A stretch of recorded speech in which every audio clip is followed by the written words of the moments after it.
మీలో ఒక మార్పు రావాలని, మిమ్మల్ని అందరినీ చైతన్యవంతం చేయాలని, ఏ విధంగా దుర్మార్గంగా పరిపాలిస్తున్న జగన్మోహన్ రెడ్డి గారి పరిపాలన ద్వారా రాష్ట్రానికి ఎంత నష్టం జరుగుతుందో దానిపైన గత 5 సంవత్సరాల జనసేన చేసిన పోరాటం మీరు ఎవరు కూడా మర్చిపోబాకండి. సమస్యలపై నిలబడ్డాం. ఎక్కడ ఏ పరిస్థితిలో కూడా రాజీ పడలేదు. పోరాటం మాత్రం చేశాం. దూర ప్రాంతాలకు వెళ్ళి పోరాటం చేశాం. ఉత్తరాంధ్రకి వెళ్ళాం, రాయలసీమకి వెళ్ళాం, చివరికి కడపలో కూడా సిద్ధపడడంలో పులివెందులకి పక్కనే ఆ జిల్లాలో 42 మంది కౌలు రైతులు ఆత్మహత్య చేసుకుంటే ఆ ప్రాంతానికి వచ్చి వారికి ₹1,00,000 చొప్పున ఆర్థిక సహాయం ఆ రోజు జనసేన పార్టీ పవన్ కళ్యాణ్ గారు చేశారు. దాన్ని మర్చిపోవాలని సమస్యల మీదే మనం పోరాటం చేశాం. రాజకీయ విమర్శలు చేయలేదు, వ్యక్తిగత విమర్శలు ఎప్పుడు చేయలేదు. జనసేన పార్టీలో అంకిత భావంతో మన దేశం గురించి, మన రాష్ట్రం గురించి, మన ప్రజల కోసం నిలబడ్డాం. అటువంటి పవన్ కళ్యాణ్ గారి గురించి మన పార్టీలో చేసే ప్రతి కార్యక్రమంలో క్షేత్రస్థాయిలో మన పార్టీ బలోపేతం అయ్యే విధంగా మీరందరూ కూడా కష్టపడాలి. ఇక్కడ వేదిక పైన కూర్చున్న నాయకులందరూ కూడా నేను కోరుతున్నాను, ఒక్కసారి మీరు గుర్తు తెచ్చుకోండి.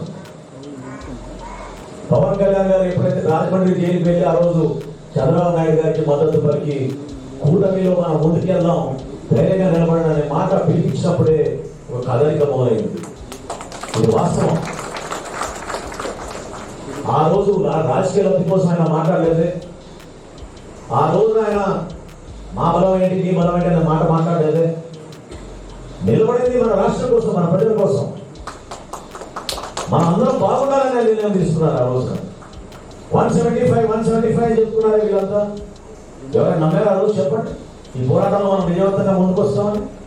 ప్రక్షాళన జరగాలి, మార్పు రావాలి, ఒక మంచి ప్రభుత్వం ఏర్పాటు చేసి మనం ముందుకెళ్దామని మనం కష్టపడ్డాం. నిన్న మీరు చూశారు, నీతి ఆయోగ్ ఇచ్చిన రిపోర్టు. ఆంధ్రప్రదేశ్ అప్పుల పాలైపోయి 5 సంవత్సరాల విధ్వంసానికి గురి చేసి భారతదేశంలో చివరి స్థానంలో తీసుకెళ్లారు మన ఆంధ్రప్రదేశ్. ఈరోజు ఏ శాఖలో చూసినా మా పౌర సరఫరా శాఖలో 41,150 కోట్ల రూపాయలు రుణాలు తీసుకున్నారు. బ్యాంకుల దగ్గరికి వెళ్ళి రైతులకి ఒక 500 కోట్లు, 1000 రూపాయలు, 1000 కోట్లు ఇవ్వాలంటే రుణాలు ఇచ్చే పరిస్థితిలో బ్యాంకులు లేవు. ఈరోజు వైద్య సేవల గురించి ఇందాక చిల్లపల్లితో మాట్లాడుతుంటే అదే పరిస్థితి. టెండర్లు వేయడానికి ఎవరు రావడం లేదు, భయపడుతున్నారు. ఎంత దుర్మార్గంగా పరిపాలించి మన రాష్ట్రానికి నష్టం జరిగిందో మీరు తెలుసుకోవాలి. ఇందాక నేను అన్న మాట మీకు గుర్తు చేస్తున్నాను మరొకసారి. రాజ్యాంగంలో రాసి ఉంది, where a leader has no vision, it is the people who will perish. అంటే ఒక నాయకుడికి దూరదృష్టి లేకపోతే, ఒక ప్రణాళిక లేకపోతే ప్రజలు నష్టపోతారు, దేశం నష్టపోతుంది. పవన్ కళ్యాణ్ గారి నాయకత్వం అందుకనే 100% మన రాష్ట్రానికి అవసరం. ఆయన చేసిన కృషి, ఆయన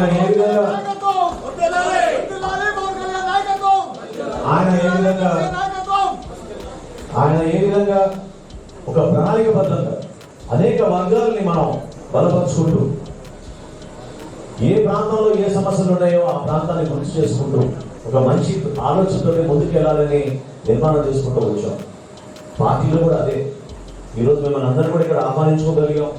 ఈ కష్టకాలంలో 5 లక్షల రూపాయల ఆర్థిక సహాయం జనసేన పార్టీ నుంచి పవన్ కళ్యాణ్ గారు మీకు అందించడానికి ఇచ్చిన చెక్కులు మీకు అందిస్తున్నాం అంటే అది కేవలం ఆర్థిక సహాయమే కాదు, మీకు మేమందరం ఉన్నామని ఒక బలమైన సంకేతం ఇవ్వడం కోసం చేస్తున్న ప్రయత్నం. మీ కష్టకాలంలో మేము ఉన్నాం. మీ బిడ్డల చదువు విషయంలో కానివ్వండి, మీకు స్థానికంగా ఏమైనా సమస్యలు ఉంటే కానివ్వండి, తప్పకుండా మా దృష్టికి తీసుకురాడు, నిలబడతాం మీకోసం. అటువంటి కార్యక్రమాలు ఎప్పుడు కూడా మా జన సైనికులు కానీ, వీర మహిళలు కానీ ఎప్పుడు వెంటనే వేయలేదు. అనేక మంది రాజకీయ నాయకులు చేస్తున్న మంచి పనులను, తప్పులను వారికి ఎలా చెప్పాలో తెలియడం లేదా? అయితే వెంటనే డిస్క్రిప్షన్లో ఇచ్చిన పొలిటికల్ వారధి వెబ్సైట్లో లాగిన్ అయ్యి స్టార్ రేటింగ్ ఇవ్వడంతో పాటు రివ్యూ రూపంలో మీ అభిప్రాయాలను తెలియజేయండి. మీ లీడర్కి మీరు ఇచ్చే ప్రతి రివ్యూ ఒక ఓటుతో సమానం మరియు వారి గెలుపుకు పునాది.